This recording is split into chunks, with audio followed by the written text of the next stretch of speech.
Hayi babukhali njengomasipala sophongolo kuningi enikwenzile ikakhulukazi la niboka izinto nibeka nihamba neyaphambili njengomasipala nayibuka izinto nasebenza njengomasipala ikakhulukazi kwaba nezinto enizenzayo njengomasipala nje ukulungisela lo mcimbi ikuphi lapho ngempela enifaka concern Msakazi ngicabanga ukuthi thina njengomasipala sifake isandla esikhulu ngokubona kunama access ongena la yithi besilungisa ubona kunebala lelihlela yithi besilungisa njengohulumeni wasekhaya silungiselela uhulumeni wesifundazwe mayifika afike kuhle yonke into ekhona engamanzi basic need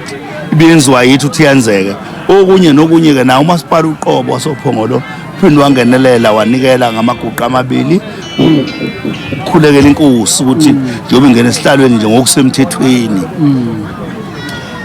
Ninzi umsebenzi babukhali ngifisa ukubuka manje siyaphela kumsebenzi nithini manje izinto ehamba kanjani seniyaphothula nizohamba nini sonibona nini nishilo nifake namaguqa nomgwaqo nawulungisa ikakhulukazi nendawo nje nayilungisa umsebenzi ubhekwe yini kahle kahle njengomasipala wasekhaya uvunile nawe uyaconsa insizwe impela kade uhleli phansi akusho ukuthi umasipala manager ubuhleli phansi la cha Msakazi mina lokhu kokufunda nje kwamaphepha kuseceleni kahle hle mina ngiyindoda yomZulu ngiphelele nje emzulwini impela ngiyibutho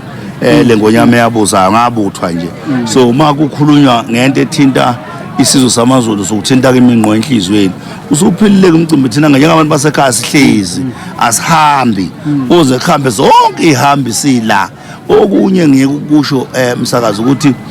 lapha engisebenza khona emsebenzini inhloko zomnyango lezi ngisebenza nazo zinikelile ngayinye ngamaguqa uzokhuleka enkosini njoba nazo isanda kufika zizokhuleka ukuthi hayi nakho kubekwe inkosi yeso sakabuthelezi esaziyo sinomlando